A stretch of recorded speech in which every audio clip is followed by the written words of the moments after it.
A esquizoanálise é, antes de tudo, a gente sempre insiste nisso, um modo de vida. Quer dizer, o que nós nomeamos esquizoanálise, o que Deleuze e Guattari nomeavam esquizoanálise, e claro, nós também, de alguma maneira, fazemos ao nosso modo a diferença, o modo como nós experimentamos, isso como denominamos esquizoanálise, remete necessariamente a um modo de vida. A um modo de vida que já vem de longe, né? Em algumas culturas, algumas filosofias, alguns movimentos culturais e artísticos, né, que nós denominamos filosofia da diferença e pensamento nômade. Então, esse modo de vida, ele não tolera o quê? Ele não tolera a escravidão humana. E ele não tolera também a sujeição do desejo, que é um tipo mais sutil de escravidão, né? A sujeição e a escravidão são modos diferentes de capturar as forças de humanidade em nós e pô-las a serviço de alguma máquina exterior, extrínseca, alienante, alienígena, alguma máquina que faz da vida, da nossa vida, função de outra coisa. Então, isso é um ponto de partida. Na verdade, é um divisor de águas. A esquizoanálise, do modo como nós a entendemos e a praticamos, ela parte de uma crítica radical aos modos capturados de vida, sejam escravizados, sejam assujeitados.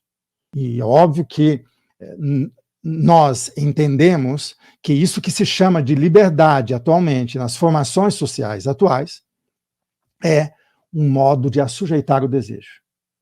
O assujeitamento não se dá por violência, o assujeitamento se dá por desejo, ele é um agenciamento de desejo.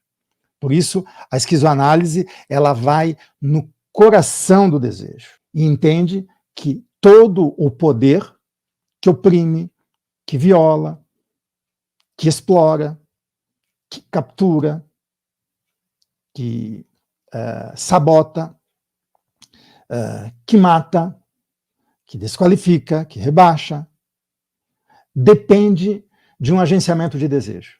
Não há poder que não dependa do desejo. E isso é tanto mais grave, quanto mais, uma vez que depende do agenciamento de desejo, está nas nossas mãos. Porque se está nas nossas mãos, por que não tomamos isso nas nossas mãos? Né? Então, a esquizoanálise chama a vida para uma responsabilidade que não é, de modo algum, uma responsabilidade moral, uma responsabilidade de dívida para com uma forma verdadeira de existir. Mas é uma responsabilidade ética, é uma responsabilidade para com as nossas potências, as potencialidades e as forças que nos constituem e que, de alguma maneira, ficaram inacessíveis para nós mesmos. O que fizemos, o que se passou ao longo das culturas humanas, de toda essa história, dessa longa história da humanidade na Terra, que nós desembocamos em formações sociais que necessariamente rebaixam a vida humana, né, e não sabemos ou aprendemos a viver de outra maneira. Então, aquilo que a gente chama de esquizoanálise, né, necessariamente nos coloca nesse divisor de águas, essa visão crítica em relação a tudo o que nos constitui. Aqui chegamos de que maneira? E hoje, o privilégio de existir em formações sociais nos envolve como escravos ou peças dessa máquina social e como seres assujeitados. Mas não sem implicar nosso desejo, porque não há assujeitamento que não seja do desejo. Então, a esquizoanálise, ao ter uma visão crítica, a visão crítica dela não é uma visão, de modo algum, dialética ou ressentida. Não, claro, quando a gente fala de dialética, a nossa crítica à dialética é a crítica nietzschiana, porque a dialética enxerga a diferença sempre a partir de uma oposição. Ela precisa representar a diferença. E nós aqui não queremos representar a diferença. Você pode até representar a diferença, mas não é isso que nos interessa. Nós queremos a diferença nela mesma. A diferença da vida de modo imediato. A vida se efetuando porque ela é uma potência de fazer a diferença, de se diferenciar de si mesma e de fazer a diferença na existência. Então, nós não representamos a diferença. Então, essa crítica não é uma crítica de uma diferença que é tornada oposição. É uma crítica a toda a diferença, aliás, a toda maneira dialética de fazer da diferença uma oposição. Isso sim. E a gente sabe que a oposição, né, que é posta no lugar da diferença, ela nasce do ressentimento. E o ressentimento nasce de uma intoxicação, de uma indigestão. Uma indigestão dos nossos modos de vida que não digerem aquilo que nos acontece segundo essa nossa maneira de viver.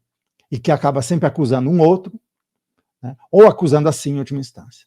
Então nós não estamos aqui para acusar os poderes, acusar um outro. Nós estamos aqui para dizer que esses poderes só se sustentam com a nossa cumplicidade. Mas não, portanto, se a crítica não é ressentida, se a crítica não é dialética, não, portanto, por nossa culpa.